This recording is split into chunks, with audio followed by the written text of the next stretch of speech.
next reader, Jung Yun, is a graduate of UMass Amherst's MFA program in creative writing. Her work has appeared in Tin House and the Best of Tin House anthology, and she has been recognized as a finalist in Glimmer Train Short Fiction Contest and the Zoetrope All-Story Short Fiction Contest.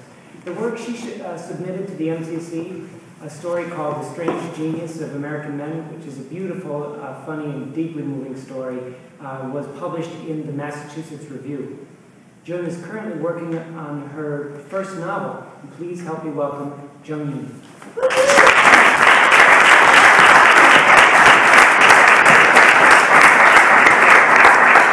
Thank you, Dan. And I just wanted to take a moment to thank the MCC for supporting the work of writers throughout the state. I'm very grateful for your support and grateful to all of you for being here tonight. And I just wanted to say a special thanks to my husband, Joel, who managed to corral so many of our friends out on this very fine, snowy spring evening. So thanks to him and thanks to all of you for being here. The story that I'm going to read from tonight is called General Tso's Bicycle. And I'm going to start from the beginning, and I'll probably get about a third of the way through it. So here goes. Thank you. As far as death goes, her father's was actually the best possible kind. He was hit by a bus while riding his bicycle. The impact sent him headfirst into a tree, shattering his skull and his spinal cord. Although lucky is an odd way to describe these circumstances, it's exactly what she feels. There was no suffering or illness, no great mystery about how it all came to be. Everything she needs to know is neatly contained in the police report or death certificate. Everything, that is, except the one question that bothers her most. What happened to his kitchen? Sunny stands barefoot on the cracked linoleum tile, her hands on her hips, a crease set deep between her eyes. On the wall next to the refrigerator is a small wooden sign. Cleanliness is next to godliness, it says. Sunny doesn't recognize it, but the sentiment, the spirit of it, at least rings true. Her father had always been a neat, particular man, careful to put everything in its place. Cookbooks in the cupboard, utensils in the drawer, napkins in the holder, seen side up. The kitchen she remembers from her childhood was spare and orderly, such a difference from the complete panic of things surrounding her now. On the floor next to the garbage are 12 bags of tin cans, rinsed clean with their labels removed. In the refrigerator, inconsequential bits of food cover every inch of shelf, rotting in plastic bags. A single boiled egg, a thin slice of ham, 1 olive, 2 pickles, half a peeled orange. Tupperware containers line the countertops, stacked like little Russian dolls, and the cupboards overflow with things of the used or forgotten variety. Greasy paper bags and styrofoam cups, ketchup packets, rubber bands, sheets of bubble wrap, and balls of used tin foil as big as cabbage. Junk, she thinks. Sunny unlocks the kitchen door and sits down on the patio, rubbing the soles of her feet together. The air is cold, cold enough to see her breath, and an early frost covers the lawn with a pale glitter of ice. Winter arrives early in Minnesota. She forgot that when she packed her bag. The neighbors have yet to finish decorating for Halloween, and already the trees are bare. Dunes of leaves litter the backyard, and the flower beds are weedy and overgrown. Everywhere she looks, something needs to be done, needs her to do it, but her chest tightens at the thought of where to begin and how. She takes a cigarette from her shirt pocket and strikes a match in her cupped palm. The wind extinguishes one after another until all she's left with is the empty book. Next door, through the splintered wood fence, a screen opens and bangs shut. Sunny stands up to go back inside, but a floorboard gives her away with a noisy creak. "Who's that?" woman calls. Her voice is familiar, mean, with fright. "It's just me, Mrs. Wiley, Sunny." Agnes Wiley pokes her head through a gap in the fence. She looks like a carnival game, a face in a hole waiting for a cream pie to be thrown. "Well, look at you, all grown up and fancy now. How long have you been back?" "A few hours?" "Well, I wish I'd known you were coming home. I would have brought you something to eat." It's 7:30, 8 at the most, time enough to be gracious and make good on the offer, but Mrs. Wiley simply cocks her head and looks Sunny up and down. "So, you still dancing these days?" She has no shame, this woman never has, but Suni is almost grateful for it, the absence of anything resembling sympathy. I don't really have time for that anymore. Now that's too bad. All that money your father spent on dance lessons. I remember you girls, how you always loved to dance. Suni studied ballet as a child 3 times a week. Mrs. Wiley's oldest daughter, Bridget, took the same classes, advancing year after year despite her unfortunate size. Suni remembers Bridget as a round girl who the boys at school used to call Bubble. The name followed her through junior high, at which point the same boys began having sex with her in the absence of anyone thinner or more willing. So how's Bridget, she asked. Oh, fine. She lives in Grand Forks with her husband now. He's stationed there, and they're expecting my first grandchild this spring. Mrs. Wiley shakes her head and laughs. Can you believe that? I'm going to be a grandma soon.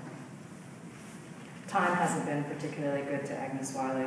The skin on her neck hangs loose as if she started to deflate, and her hair has turned brittle, fried by too many dye jobs and home permanents. Far more implausible than Mrs. Wiley becoming a grandmother is the idea of Bridget, married, pregnant, and living on some army base out in North Dakota. Oddly, it's better than Suni ever expected from one of the Wiley kids. Congratulations on that, she says. She waits for another question, something inappropriate or intrusive, but the question never comes. Instead, Mrs. Wiley sighs loudly. I'm sorry about your father, dear. He was a good man. Shame he had to fly all the way home just for this. Suni clamps down on the tip of her tongue, squeezing it between her teeth until she tastes the metallic trickle of blood. Good night, Mrs. Wiley. In the morning, she wakes up in her childhood bed in pale blue sheets that smell recently washed. The walls are bare now, the room absent of any reminders that it was hers once. Quaker or Shaker, she thinks, forgetting which word means plain. Outside her window, the sky is overcast and a tall willow sways back and forth with the wind. Its branches tap against the glass, irritating and persistent, like a wake-up call she didn't order but can't turn off. She looks around the room, wondering where all of her things are, why her father kept this space and only this space so clean. Having wandered through the house the day before, she knows how much junk accumulated in her absence, and despite a vague curiosity about her things and where her father put them, she wishes every room could look as spare as this one, how easy her job would be. Suni stretches herself awake and makes up the bed, something she hasn't done in years. The motions come back to her all too naturally, as if he's standing behind her again, telling her to smooth out the sheets, fold over the comforter, shake out the pillows until they're plump. At boarding school, her bed and the floor around it doubled as a repository for books and clothes, a habit that continued through college and grad school, irritating one roommate after the next. Here, Suni feels no such ease, only an obligation to leave things as she found them, her father's way, the right way, even though she's 29 now and has ways of her own. As she kneels down to straighten the starched lace bed skirt, she reminds herself that her father is no longer alive, and this is no longer his house. It's hers to do with what she will. She stands up and punches one of the pillows, studying the hole that her fist leaves behind, how perfectly it ruins everything. Andrew calls later that morning while she's looking through a desk in the entryway. The drawers are stuffed full with expired coupons, so full that they snag and tear when she tries to slide the doors shut. I can still get on a plane, he says. If you need me, I'm happy to come. Suni shakes her head. They're having the same damn conversation all over again, the one that begins and ends with no. So what's it like to be back, he asks. She picks up a coupon for paper towels, 20 cents off a package of 3. It is what it is. And that means what exactly? Nothing, she snaps. Why does everything I say have to mean something? He clears his throat and makes this humming sound, the same sound he usually makes when he doesn't know what to say next. Suni crumples the coupon into a ball and throws it on the floor. So what were you doing when I called? Making a list. She pauses, then corrects herself. A mental list. I'm trying to decide where to start. Can I help you figure it out? No, that's not what I meant. In the broadest of strokes, Suni understands what an adult child is supposed to do when a parent dies. Save the things worth saving, get rid of everything else, then put the house up for sale, the business too. The faster she works, the faster she can return to her life out east, which has never felt more distant than the one that started here. The only thing that bothers her is the fact that she can't find anything to save. There are no albums on the bookshelf, no family heirlooms on display, no clothes or toys to save for her future children. Of all these absent things, what she wishes for most is a photograph of her parents, just one, if only to lessen her guilt for not remembering what they look like. Her mother passed away when she was 4, but her father, his face, she should be able to remember. If she did, her frustration about the house might give way to something that feels more appropriate, something that actually felt like grief. I really wish you'd let me come with you. It's a big job packing all that stuff. Sunny swings the phone cord up and down like a jump rope. She's ready for the call to end. At this point, I'm just thinking about renting some big garbage dumpsters and throwing everything out. Andrew doesn't respond. He's processing her right now. She can feel it. Don't read into that too much, she warns. I'm not. But, of course, he must be. Andrew's family is the complete opposite of hers, clannish and close, multiplied by marriage and birth. Every week he talks to his parents and brothers on the phone. He drives from New Haven to Boston to celebrate their birthdays and anniversaries. He does so without being asked, without the slightest hint of being inconvenienced. She marvels at his ease with them, which never fails to make her feel like a freak. All through school, her father paid her tuition faithfully, but refused to buy her a plane ticket to come home. Not even on holidays, not on summer vacations. Her roommates gladly adopted her because they assumed she was too poor to make the trip, and she allowed them to believe that, preferable as it was to the truth that her father didn't care to see her, and over time, she didn't care to see him.